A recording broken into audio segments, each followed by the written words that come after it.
चलिए, good morning dear.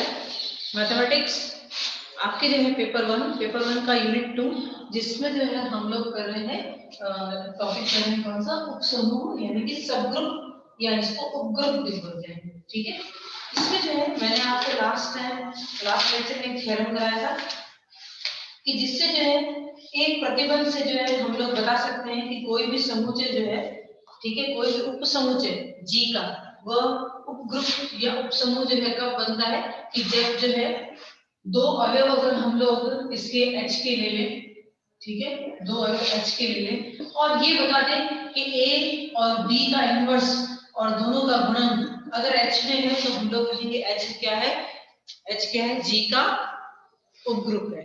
ठीक है, G का उपग्रुप है, ये हमने सिद्ध किया था। ठीक है, लेकिन जो है एक थ्योरम जो है वो क्या कहता है कि अगर आप जो है समर्थता बता दो तो भी जो है ये काम बन जाएगा। ठीक है, अगर आप समर्थता बता देते हो तो भी ये काम बनेगा। और यहाँ पे जो है एक सबसे पहले जो है एक कॉरोलरी जो है वो मैं लिखूंगी जो आपकी नॉलेज में होनी चाहिए। कॉरोलरी ये है जिसको उपप्रमेय बोलते हैं। ठीक है, जिसको उपप्रमेय बोलते हैं, जब बोलते हैं कि किसी ग्रुप जी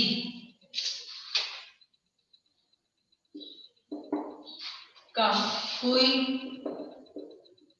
अरिक्त उपसमुच्चय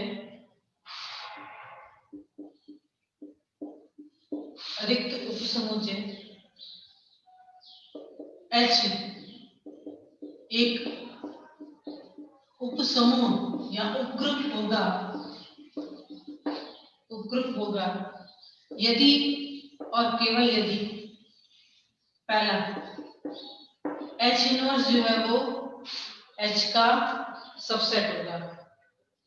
ठीक है, और दूसरा यहाँ पे कह रहे हैं कि अगर H और H इनवर्स को हम लोग मल्टीप्लाई करते हैं तो हमें H ही प्राप्त होगा। ठीक है, ये जो है इसका उपप्रमेय है। तो इस उपप्रमेय के लिए जो है पहले वो सिद्ध करना होता है प्रमेय और उसके बाद जो है उपप्रमेय सिद्ध करते हैं। यहाँ पे हम लोगों को सिर्फ क्या है कि नॉलेज के लिए पढ़ना है, बाकी जो है इसको सिद्ध नहीं करना है। ठीक है, उसके बाद जो है हम लोग नेक्स्ट थ्योरम करते हैं। ये कभी पूछा हुआ नहीं है लेकिन पूछने के पॉइंट ऑफ व्यू से बहुत इंपॉर्टेंट है, हर साल जो है करवाते ही है। बोलते हैं कि किसी ग्रुप जी का कोई अरिक्त उपसमुच्चय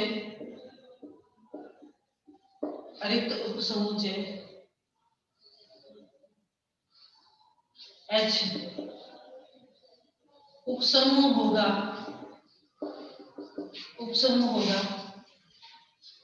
यदि और केवल यदि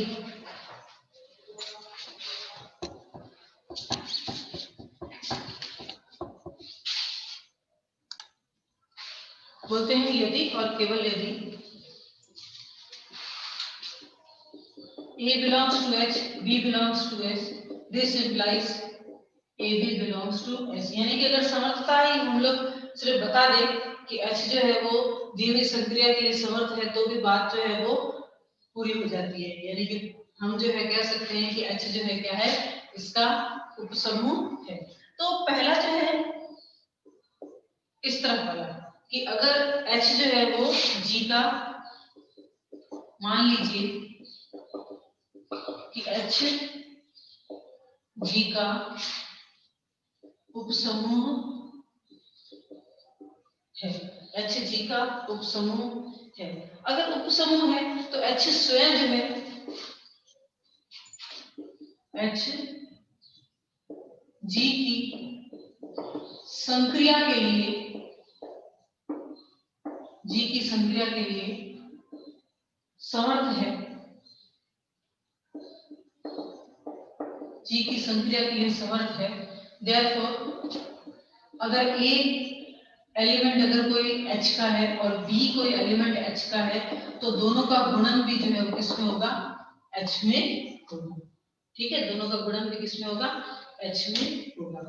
लेकिन प्रॉब्लम कहाँ आएगी, जब दूसरा वाला हम लोग करेंगे। ठीक है, अब जो है हमें क्या लेना है, ये प्रतिबंध लेना है।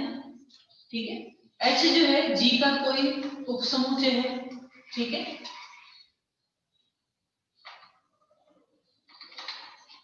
चलिए अब जो है इस तरफ से शुरू करना है।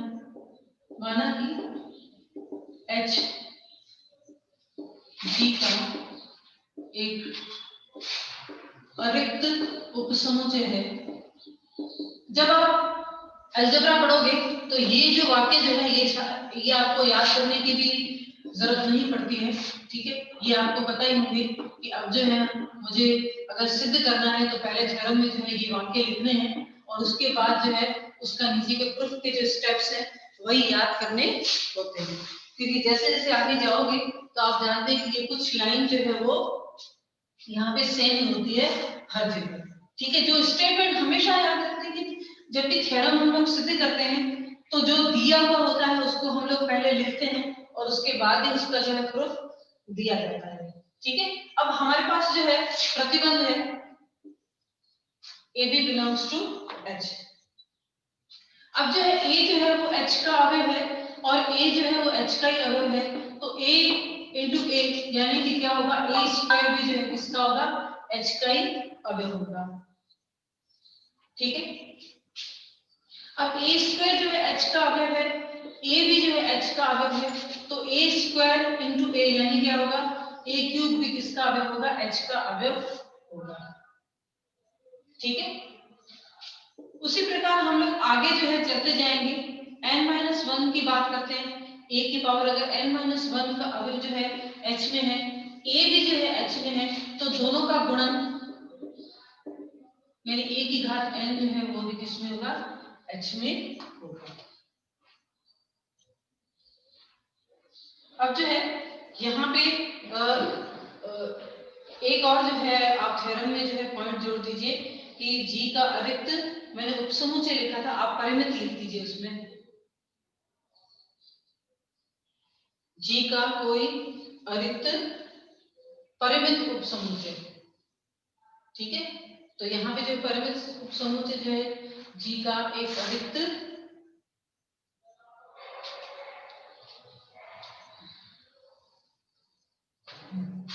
परिमित उपसमुच्चय है, परिमित उपसमुच्चय है। ठीक है, AB belongs to H और this implies AB A into B belongs to H। तो यहाँ पे A जो है जबकि H का अवयव है तो A का जो है गुणन करते जाएंगे।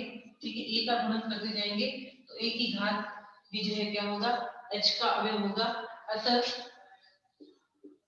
A करें, A स्क्वायर करें, A क्यूब से लेकर AN जो है वो सभी H के अवयव हैं।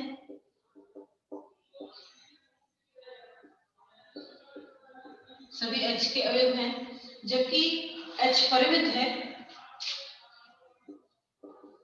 जबकि H परिमित है,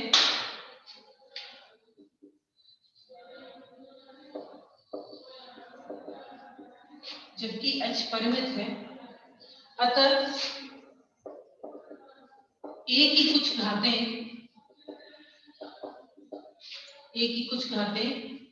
समान अवयव को व्यक्त करेंगे।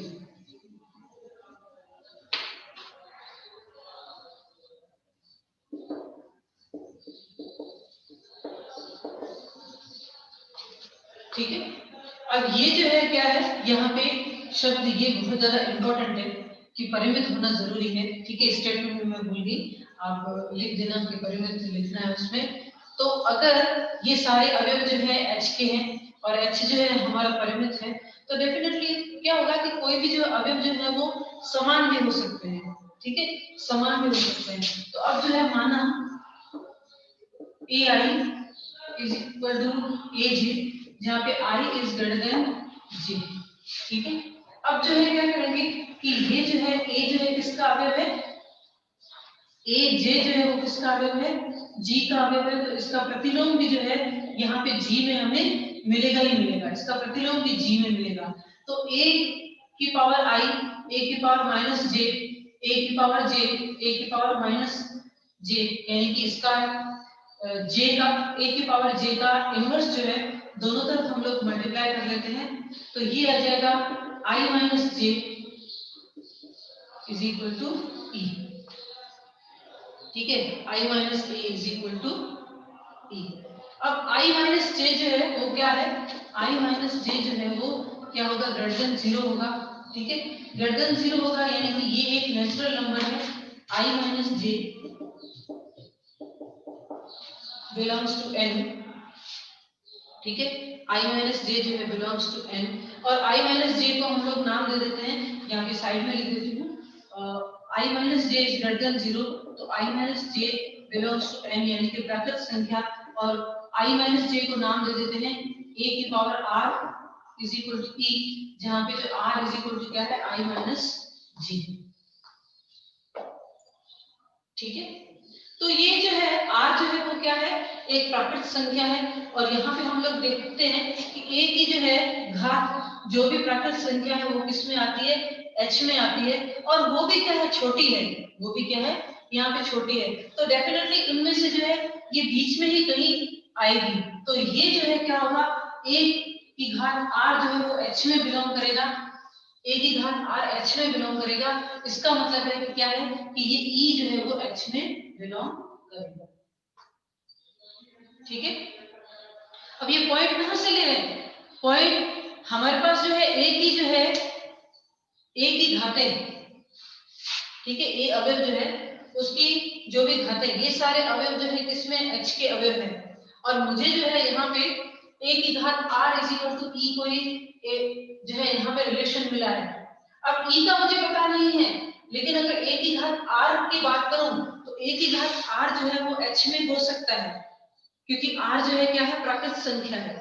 ठीक है, r क्या है, प्राकृत संख्या है, और यहाँ से जो है आप देख रहे हैं कि यहाँ पे 1 2 3 4 5 सारे कौन सी चल रही है, प्राकृत संख्या है, तो डेफिनेटली ये r ऐसा होगा, और वो भी कहां से लिया है, इन अवयवों के बीच में से लिया है, इनके बीच में से लिया है।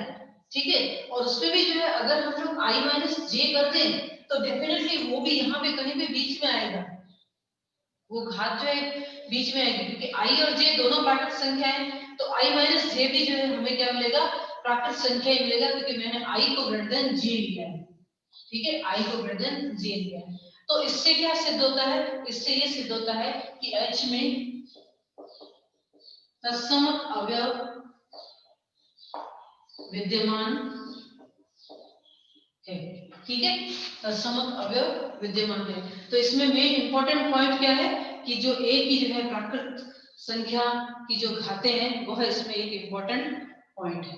ठीक है, चलिए अब जो है हमें क्या सिद्ध करना है यहाँ पे कि इसमें प्रतिलोम विद्यमान होता है कि नहीं। ठीक है, अब जबकि जो है r जो है वो क्या है, एक प्राकृत संख्या है, तो r माइनस 1 भी जो है क्या होगी, एक प्राकृत संख्या होगी, और डेफिनेटली ये r जो है ग्रेटर देन 0, तो r माइनस 1 भी जो है क्या होगा, ग्रेटर देन 0 होगा। ठीक है, r माइनस, और r की वैल्यू क्या है, यहाँ पे लिख देती हूँ, r इज इक्वल टू क्या है, i minus j, r is equal to क्या है, i माइनस j। अगर a की घात में r माइनस 1 लगा दूं, a की घात में r माइनस 1 लगा दूं, और r माइनस 1 भी एक प्राकृत संख्या है जो इनमें से कहीं पे बीच में जो आती है। ठीक है, बीच में आती है, तो डेफिनेटली ये किस में बिलोंग करेगा, h में बिलोंग करेगा,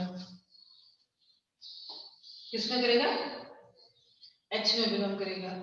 ठीक है, क्योंकि a की क्या है, a की घात जो है क्या है, प्राकृत संख्या है। ठीक है, और वो भी कैसी है, छोटी है। अब देखिए पहले i minus J is equal to r लिया, उसमें से भी एक को घटा दिया, तो डेफिनेटली यहाँ ये कहीं पे नजदीकी कहीं पे वो संख्या आएगी। लेकिन अगर इसको मैं ऐसे गिव दूं कि a की घात r इंटू a की घात माइनस 1 बिलोंग्स टू h, तो भी चलेगा, लिख सकते हो। ठीक है, ये मैं लिख सकती हूँ, लेकिन a की घात r जो है मैंने पहले ही सिद्ध कर लिया है कि ये इसमें तत्समक अवयव है, तो e into a inverse belongs to h, this implies क्या हो जाएगा, a inverse belongs to h। ठीक है, क्या हो जाएगा, A inverse belongs to H।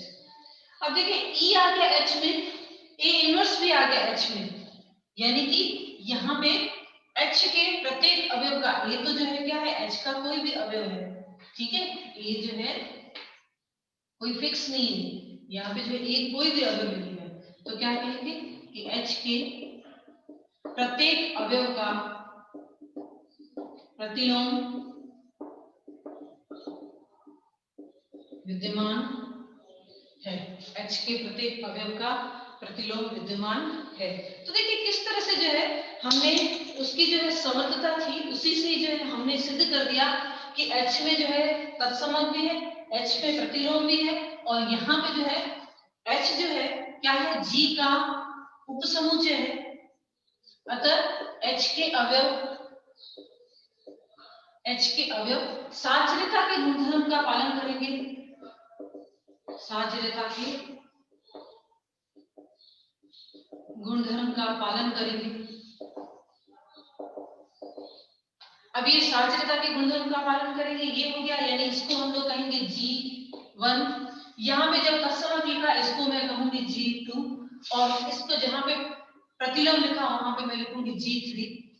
तो ग्रुप के लिए सारे सिद्ध हो गए, समर्थता तो दी हुई है, ठीक है, समर्थता तो दी हुई है, तो हमने साचर्यता सिद्ध कर दी, हमने तत्समक अवयव का अस्तित्व सिद्ध कर दिया, हमने प्रतिलोम का अस्तित्व भी सिद्ध कर दिया। इसका मतलब क्या है कि H जो है एक ग्रुप है, क्या लिखेंगे, therefore H एक ग्रुप है, परंतु H is a subset of G, therefore H G का उपसमुच्चय, H G का उपसमुच्चय है, ठीक है। तो देखिए अगर हमारे पास समर्थता भी है तो भी जो है H जो है क्या हो गया कि G का उपसमुच्चय हो गया, ठीक है। यहाँ पे जो है हमने ये सिद्ध कर दिया। थ्योरम जो है कभी पूछा नहीं गया है, लेकिन क्या है कि पूछने जैसा है, क्योंकि थ्योरम जो है पूछने जैसा है, इसकी प्रूफ से ही पता लग रहा है कि पूछ भी सकते हैं, ठीक है। तो चलिए अब जो है हम लोग क्या करते हैं कि उपसमूह का जो है सर्वनिष्ठ लेते हैं। सर्वनिष्ठ का मतलब कि इंटरसेक्शन। अगर बोलते हैं कि H1 और H2 G के उपग्रुप है, ठीक है, G के उपग्रुप है, तो उनका सर्वनिष्ठ यानी कि क्या होगा कि उनका यूनियन भी जो है क्या होता है, G का जो है उपग्रुप होता है, ये हम लोग सिद्ध करेंगे, ठीक है। तो चलिए करते हैं, कहते हैं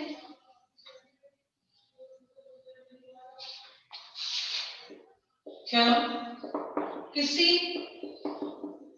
ग्रुप G के दो उपसमूहों का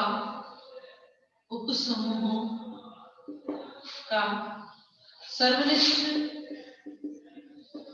उपसमूह का सर्वनिष्ठ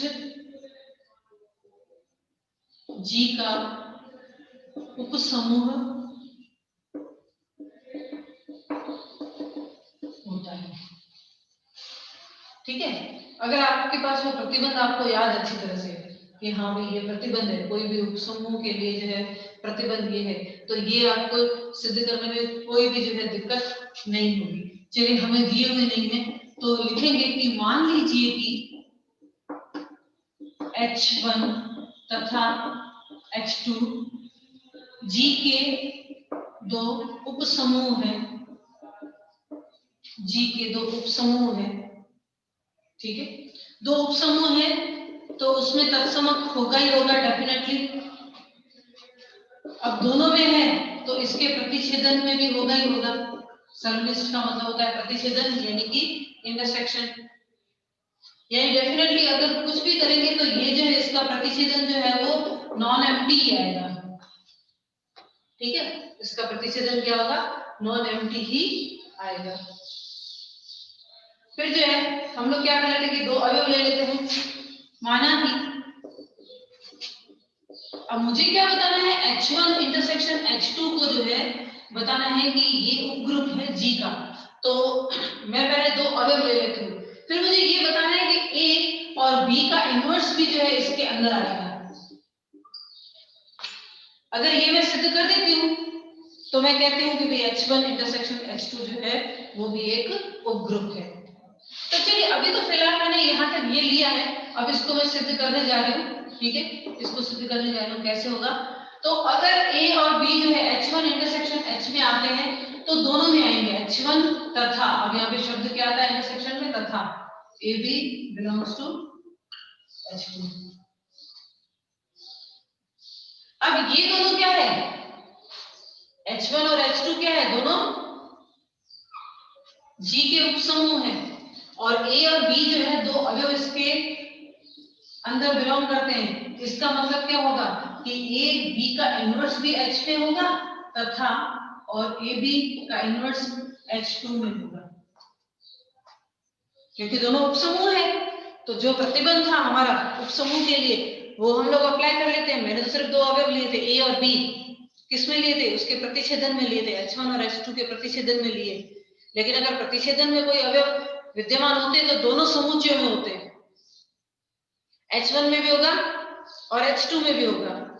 ठीक है, तो अगर H1 और H2 में दो अवयव विद्यमान है और दोनों ही मेरे H1 और H2 क्या है, उपसमूह है, तो A और B का इनवर्स का गुणन जो है H में होगा, A और B का गुणन भी जो है H2 में होगा। क्यों, क्योंकि H1 व H2 G के उपसमूह है। This implies AB का inverse belongs to H1 intersection H2। ठीक है, AB inverse belongs to H। अब देखिए AB लिए थे मैंने H1 इंटरसेक्शन H2 में, और फिर क्या बताया मैंने कि AB इनवर्स मैंने लिए थे ये दो अवयव इसके अंदर, और इसका जो है A और इनटू B इनवर्स वो भी किसमें आ रहा है, H1 इंटरसेक्शन H2 में। ठीक है, अब यहाँ पे इंटरसेक्शन तो ठीक है हो जाता है उपग्रुप, लेकिन पता है इसका यूनियन नहीं होता। यानी अगर संघ लेते हैं ना तो संघ नहीं होता।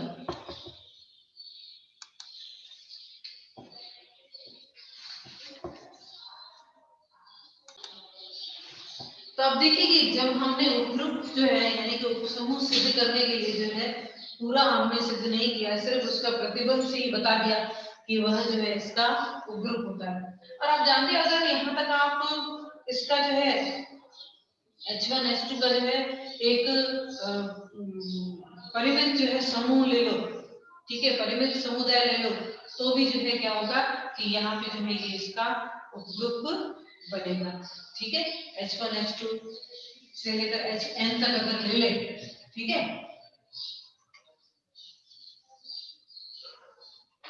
बोलते हैं कि यदि H1 H2 से लेकर Hn ग्रुप G के उपसमूहों या उपग्रुपों का परिमित समुदाय हो, तो H1 इंटरसेक्शन H2 से लेकर इंटरसेक्शन Hn भी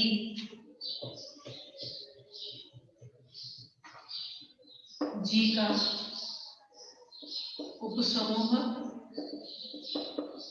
होगा। ठीक है, G का उपसमूह होगा। ठीक है, लेकिन यूनियन नहीं होता है।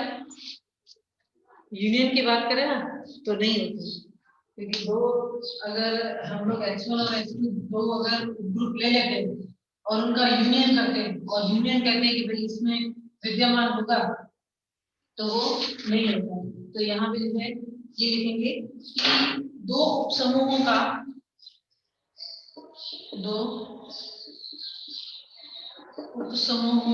का संघ, यानी कि क्या होगा, यूनियन, ठीक है।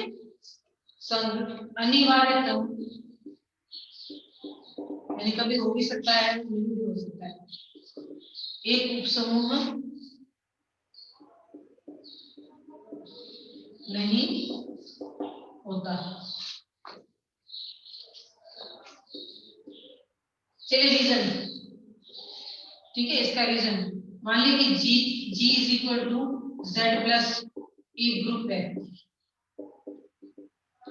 ठीक है, एक ग्रुप है। तो यहाँ पे H1 और H2 जो है दो इस प्रकार से ले लूँ,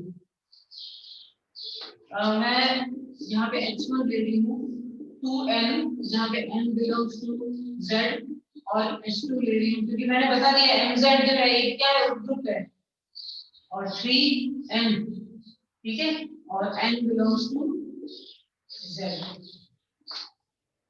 ठीक है। H1 लिया 2n, क्योंकि मैंने बता दिया MZ जो है वो क्या है, हमेशा जो है उपग्रुप होता है। तो m की वैल्यू पहले में क्या है, 2 है, और दूसरे जो है उपग्रुप में कितनी है, m की वैल्यू 3 है, ठीक है। तो H1 यूनियन H2 की अगर मैं बात करूं तो इसमें एलिमेंट कौन से आएंगे, एलिमेंट ये आएंगे, -6 आ जाएगा, -4 होगा, और यहाँ पे -3 होगा, और यहाँ पे जो है -2 भी होना चाहिए, फिर 0 और 2 3 और 6 ये अभी होना चाहिए,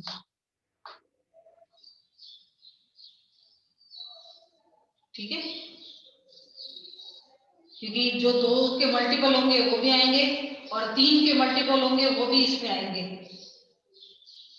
अब मैं 2 अवयव ले लूं H1 यूनियन H2 में, इन दोनों को ले लेती हूँ, 2 और 3 जो है वो H1 यूनियन H2 में बिलोंग करते हैं, हाँ करते हैं। अब संक्रिया कौन सी है, संक्रिया कौन सी है यहाँ पे, योग की, ठीक है। तो H1 यूनियन H2 में जो है इनमें भी योग की संक्रिया होगी, इसमें भी योग की संक्रिया होगी। तो जब इसका यूनियन होगा उसमें भी कौन सी होगी संक्रिया, योग की होगी, ठीक है। तो दोनों का योग करते हैं, जो कि आता है 5, 2 + 3 जो क्या करते हैं यहाँ पे आता है 5, लेकिन 5 अवयव जो है वो H1 यूनियन H2 में बिलोंग नहीं करता। 5 अवयव जो है वो H1 यूनियन H2 में, यानी कि सबसे पहले तो समर्थ ही नहीं है, H1 यूनियन H2 जो समुच्चय हमारा है वो योग की संक्रिया के लिए समर्थ नहीं है। H1 यूनियन H2 योग संक्रिया के लिए समर्थ नहीं है, समर्थ नहीं है, इसका मतलब क्या है कि H1 यूनियन H2 G का उपयुक्त नहीं है, उपसमूह या उपग्रुप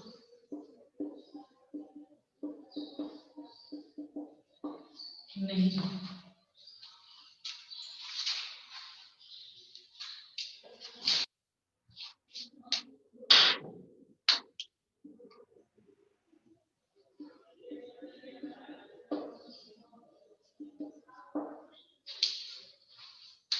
ठीक है, तो देखेंगे कि इंटरसेक्शन तो हुआ, लेकिन दो ग्रुप का जो यूनियन है ना वो यहाँ पे उपग्रुप नहीं है। किसी केस में मे भी पॉसिबल है, हो भी सकता है, लेकिन जो है नहीं भी हो सकता, यानी कि हम लोग अनिवार्यतः नहीं कह सकते कि नेसेसरी कि नहीं होगा ही होगा, ऐसा नहीं कह सकते, ठीक है। तो यहाँ पे जो है उदाहरण है उसका ये है जो मैंने दिया, ठीक है। बाकी हम नेक्स्ट क्लास में करेंगे।